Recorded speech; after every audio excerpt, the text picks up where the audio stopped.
Right between these two graves right here lies my friend's grave, Ryan Edward Clearwater. He doesn't have a stone yet. He just died 2 months ago. And let me tell you, first and foremost, I never thought that I was going to be coming back here to show my friend's final resting place. And first and foremost, I want to say this. I want to say this guy right here, Ryan, he was the smartest person I've ever met in my life. The smartest. To this day, until the day I die, I don't believe I will ever speak with another person that had his intellect and his genius. I love this man very much, and it's very odd for me to say that because he wasn't the type of person that would express any kind of love back. He was a very matter-of-fact person. And I am very saddened that I'm here right now doing this video. I found out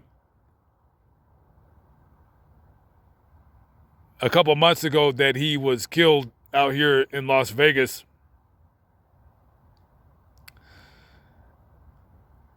And I was absolutely shocked and in disbelief about the matter of fact in which he died.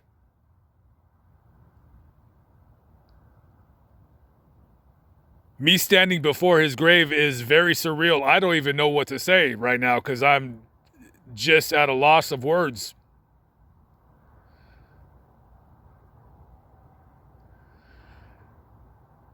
We lived together for a few months several years ago. We lived together, we ate together, we drank together, we drove around Las Vegas doing nothing together. We hustled together. We got arrested together. I have very few friends. I could probably count on both my hands and have some fingers left. And honestly, even though we lost touch over the years, I counted this man as my friend. I've tried to reach out to him several times, but Ryan was kind of like a recluse. So it was very difficult to get a hold of him.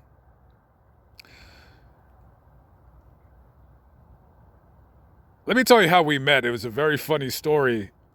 We met on a chat line. I don't know if you guys remember back in the days, you would call a chat line when the internet wasn't really around. It would be several different rooms and everybody would be yelling at each other. So we met on that. And it was really weird. We just started talking, and then over the course of several months, and then one day I said, I'm going to go to the Green Door, which is a swingers club out here. And he said, all right, dude, I'll meet you over there.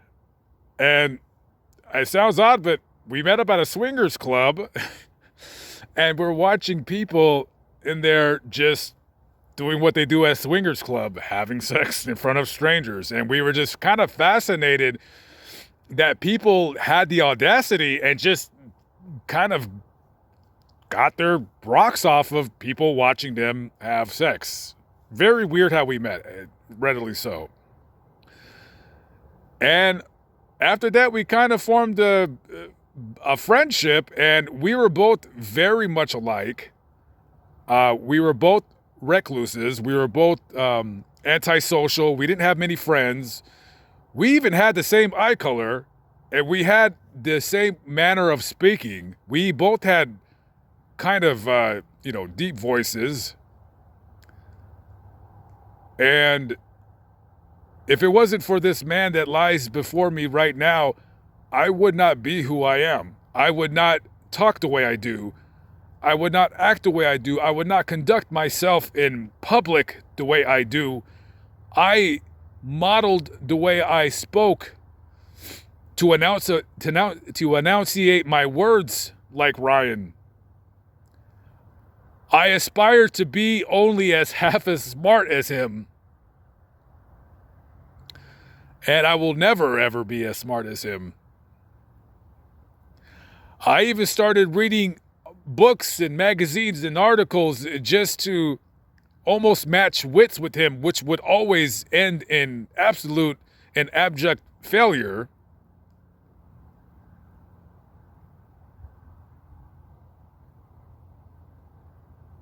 This man was my friend when not many people were my friend. He let me stay at his apartment when I had nowhere to go. I didn't have a pot to piss in, and he's like, hey, he let me crash his apartment, and he never asked me for any kind of rent. The only thing he would ask me for is like, hey, can you buy me a burrito from Roberto's? That's it. And we had great times together, many adventures together. I'll never forget the day we were living together when he was living with me at the time. And I got into a little bit of trouble with the police, and they raided my house over something really stupid. And I remember this guy, the police were looking for him, and he didn't do anything. This was all me. And it was funny because when they finally got him, the cops told me, they're like, what's up with your friend? Like, when he seen us, he jumped into the bushes like he thought he could just disappear. He didn't get arrested. Again, that was my bad. It was just funny how I remember they were laughing at this guy jumping in the bushes. Like, I don't know. He wasn't a funny person, but I just remember like funny things like that, stories that we shared together. And I knew that Ryan, when I first met him, I knew he had depression issues. And he would sometimes hole himself up in his apartment for months on end, and he wouldn't call anybody for months. He would disappear for 6 months or sometimes even a year. And then all of a sudden, one day he would hit me up and say, hey, you want to get a cup of coffee? And I said, yeah, sure.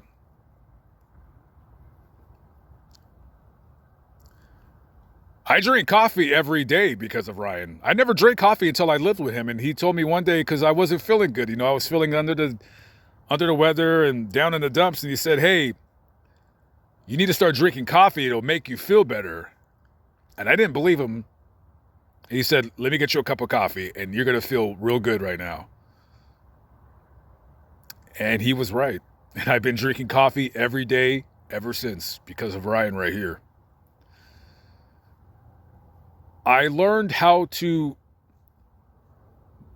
be a better person because of Ryan. I learned that instead of, when you have a disagreement with somebody, instead of yelling and cussing at them, you simply learn to reason with them and you get them to see your side of things, almost like a game of mental gymnastics. You mentally bend their will until it meets your own, and then you come out on top. He taught me that. This guy could have been anything he wanted to be in life. If anybody watches this video, and Ryan in real life, that everything I say is the honest to God truth. He could have been a brain surgeon. He could have been president of the United States. This guy was on another level, and he could have been like a multimillionaire if he put his mind to it, but he just wasn't into that. And sometimes he would get bored or he would get depressed and move on to something else. And I did not know how bad his mental illness had gotten over the years, because the last time I seen him, I want to say was 2008 or 2009. And the last time I talked to him on the phone might have been 2013. And he contacted me on Facebook about a year and a half ago. He added me as a friend and he never responded back.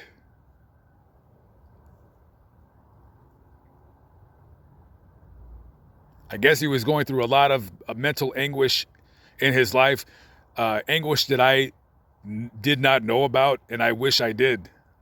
Because he knows damn well that if he needed a place to stay, my trailer sleeps 2 people. And he knows damn well he could have came. He could have came to me and said, hey man, I need a place to crash. And he knows damn well I would have let him stay in my trailer. I didn't know that he was, living on the streets at the time that he died. And, I guess his mental issues got really, really bad. And, a lot of his friends and family, they were kind of getting at their wits' end with him about things. And I didn't know how bad it got until I spoke with his girlfriend on the phone when she told me that he died. I don't know. I'm not a psychologist. I'm not a psychotherapist. I don't know. I'm not going to diagnose him, but he was getting really bad. She would tell me that he was thinking that people were after him, and he was getting very, very paranoid. I know he always carried a gun with him everywhere we went, and he never exhibited those kinds of behaviors when I was around. I did not know him to be like that at all. And on October 6th, 2020, at the South Point Casino, from the story I read online, I guess he was having some kind of a paranoid episode, and according to the report, he had went to the valet of the South Point Casino and took out his gun and fired one shot in the air, and everybody started running from him. And security was called, and they drew their weapons on him. And they said, drop the gun. And supposedly they said that he pointed at them and they shot and killed him right at the South Point. And that was a casino that I used to work at when I used to drive a taxi, and I always hung out there. And I never knew that the place where I hung out at, that would be my friend's site where he lost his life, all because of his mental illness. Let me tell you something about Ryan. He is one of the most unique persons I've ever met in my life. You will never meet anybody like Ryan. And I know everybody is different and everybody is unique, but this man was different than everybody. And I promise anybody who watches this video, he did not mean to hurt anybody. He had mental issues, and he was not trying to hurt anybody. I swear to God. I know this man. I know him. He would not do anything like that.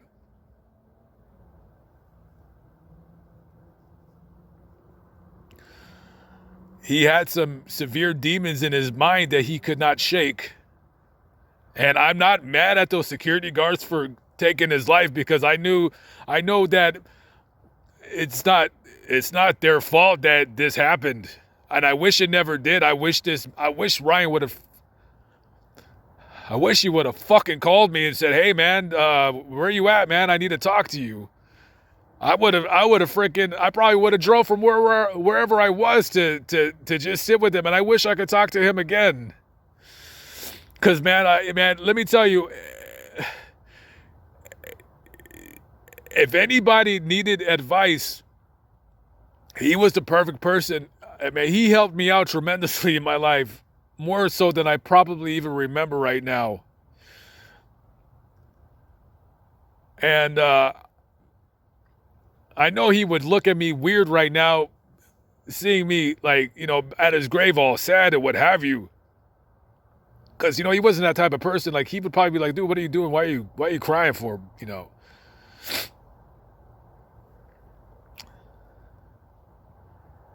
Because I'm sad right now. And, I tell everybody, tomorrow is promised to no man. We're here today and gone today. And,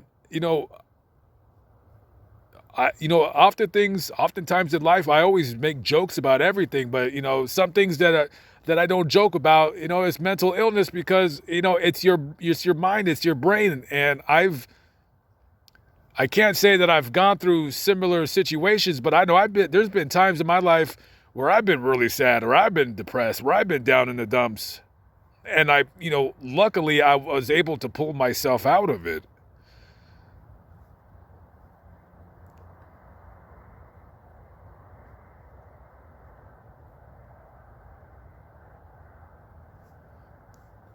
I remember this girl's grave right here because I've been to this cemetery several times. Little did I know that my friend would be lying next to her. I would have never thought in a million years. I hate that. I hate that this is how we have to see each other.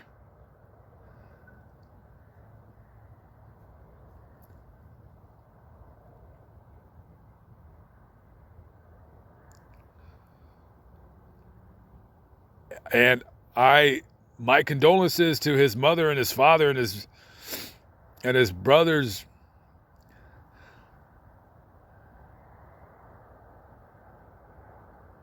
I never did meet his family. He might even have a sister too. I never met his family, because I would leave town. I didn't really live in Las Vegas. I got tired of Las Vegas, and I always wanted him to travel with me. I that was one thing I never got about him. He never liked Las Vegas. He was born here, but he never really liked it. But he just kept staying here. And I always, I said, hey man, we should get like an RV and just travel together, man. Like this guy would have been awesome on the road with me. This guy's real smart. He's a real smart guy.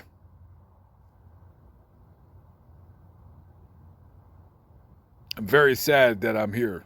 It's very surreal. Maybe in another life he was my brother. He was like my brother he was like my brother from another mother.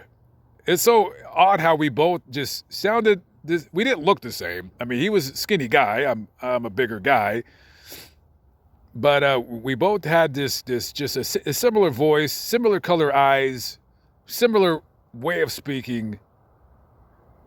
And we got along great. The only thing we didn't see eye to eye on was politics. That was it. There was no changing that. But other than that, no, I loved him, man. I wish I would have told him, man. One of my regrets, I'll tell you of a regret in my life. To this day, I have very few regrets, but one of my regrets is that I never told Ryan how much of a factor that he was on me and my life in a positive way, a very positive way. And I hope that he knows this somehow, that I am almost a facsimile of him. There are certain characteristics and things that I say and how I talk that is derived from him.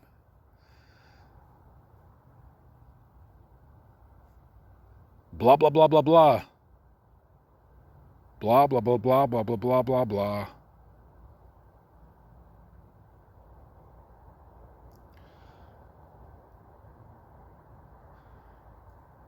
Rest in peace to Ryan Clearwater, and my condolences to his family. This video is not meant as any kind of disrespect. This is just me visiting a friend for the last time. Hopefully not. Hopefully I will come back, and whenever he gets a stone, I will always, every time I come to Las Vegas, I will always see him and clean his stone.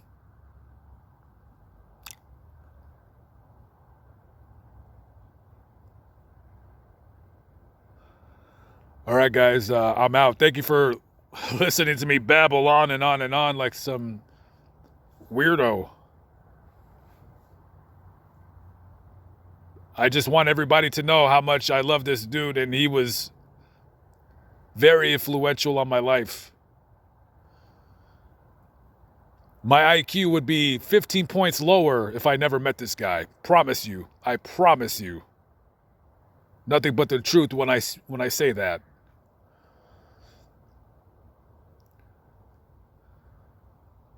Who knows how many debates that I won or that I think that I won because of him.